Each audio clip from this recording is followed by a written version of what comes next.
The Wild Project. Tengo que hablar de un nombre que es básico, que es Leo Messi. Mejor jugador de la historia, leyenda absoluta del mundo del deporte. ¿Cómo vivisteis los dos grandes momentos de Messi negativos, que son, por desgracia, los que le ha llevado fuera? El tema del burofax, ¿fue tan traumático para el equipo como fue para los aficionados? Bueno, nosotros no sabíamos nada. No sabíais nada, ¿no? Nos enteramos por la prensa.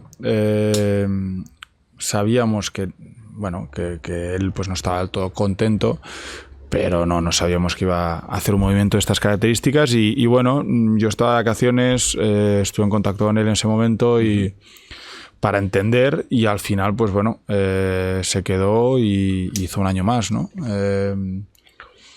Cada uno es que es un mundo, o sea, de verdad tenemos nuestras vidas con nuestras cosas, nuestros problemas, nuestras preocupaciones, y no sabes nunca qué le puede pasar por la cabeza a la gente. Entonces sus razones tendría seguro, porque seguro que fue una decisión pues analizada y con tiempo, pero bueno, al final pues no se fue ese año, se fue al siguiente. ¿Cómo fue la despedida? Bueno, hubo la cena con Ibai, que eso ya es historia del mundo. Bueno, sí, tuvieron esa cena. Luego, pues bien, jodido. Es muy difícil, es decir, son muchos años. ¿Lo consideras amigo tuyo? Es una persona que conozco desde los 12, 13 años. Tenemos 20 y pico años de relación. Es decir, al final hemos compartido de todo, ¿no? Momentos buenos, no tan buenos, y eso al final te une. Pero bueno, el hecho de que se fuera, pues es un shock muy importante, porque primero porque ves que es una persona que ha estado tan ligado al club que piensas que va a ser un jugador para toda la vida, un one club man, como fue Puyy o como fueron otros, ¿no? Y segundo porque por inesperado, porque todo parecía que se iba a quedar, y al final pues el último momento pues deja de vestir la camiseta del Barça. Entonces, bueno, pues difícil. Yo creo que el equipo y el club y el estado general, un poco hasta de la ciudad, en los siguientes meses, hasta que no, bueno, ha venido Xavi y hemos reactivado un poco el tema, fueron meses oscuros, difíciles.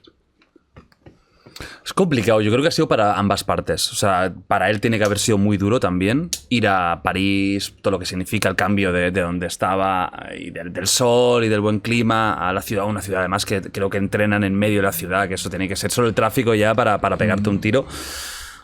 Realmente es una pena y aún tenemos esperanza de que esto pues termine con un reencuentro o algo, nunca se sabe, ¿no? Lo bonito que yo creo que es que al final esto ha permitido también pues crear una nueva historia, ¿no? Que es lo que estáis haciendo ahora, que estáis creando una nueva historia con un Pedri espectacular. Lo de Pedri, ¿estáis alucinando tanto como la gran mayoría de gente? O sea, ese talento, yo creo ese que chaval tan joven. Yo creo que fue muy sorprendente su primer año, ¿no? Que llegó aquí de Las Palmas, que parecía que iba un poco a hacer el salto del B al primer equipo, y desde el primer día, o sea, un talento, un desparpajo enorme. Es un jugador con un potencial, es jovencísimo, y que tenga esta madurez jugando. Es que si lo comparas con emblemas y leyendas del club y de este país, como el mismo Andrés o Xavi, es que empezaron mucho más tarde que él. Entonces, vamos a ver, porque la carrera futbolista también desgasta y te tienes que saber pues ir reciclando, pero el fútbol va cambiando, claro. y no es el mismo fútbol el de hace 15 años que el de ahora. Entonces, tienes que tener esa inteligencia para saber ver cómo va cambiando, que Pedri la tiene de sobra, pero veremos, porque de momento pinta que va a ser un espectáculo. ¿Qué le aconsejas tú? Que disfrute. ¿Sí? Básicamente le has dicho esto, a lo Cruyff, ¿no? Él tiene el talento, a partir de ahí, pues obviamente que trabaje, pero que disfrute. Hay que disfrutar, si es que al final estamos en una posición, ya lo he dicho antes, muy privilegiada y es importante valorarlo, porque si no lo valoras, luego entras en una infelicidad que yo creo que es perjudicial. El despertarte cada mañana y valorar de verdad que bueno, que lo que haces es único, que te encanta y que es un privilegio hacerlo. ¿Te los llevo de fiesta ya? Hostia, pues no te sabría decir. ¿Después del 0-4? Es que estaba pensando a ver si estaba ahí. Había varios y no me acuerdo si estaba o no. No te sabría decir. Hay posibilidades por eso. Y si no va a pasar. No va a pasar. Si no va a pasar, seguro. Un canario, tío, que tienen ese salero, que tienen ese toque. Seguro. Se come Barcelona. Seguro. O sea, que te siga, ¿no?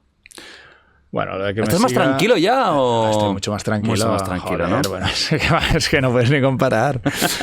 Es que, no, a mí la familia, los niños, o sea, me dieron mucha estabilidad. O sea, me han dado 5 años más de carrera a los niños y la familia. Claro, calmarte y todo. Porque si no, pues hubiera sido distinto, supongo. O no, a lo mejor estás mejor incluso, quién sabe. Ya te digo que ya tira no fiesta. me creo invencible, ¿sabes? Con 20 años me lo creía, ahora ya no me lo creo. Ya las resacas Ahora duran ya- más. Ya cuesta más recuperarse. Esto lo hablábamos el otro día con Nacho. Nacho, ya no son las mismas resacas, ¿eh? Que antes era como 3 horas y volvemos a beber. Ahora ya duran días, ¿eh? Ya cuando te vas al día siguiente mal dices, uff. Sí, no, está Eso claro, no- está claro. O sea, el reloj biológico no engaña.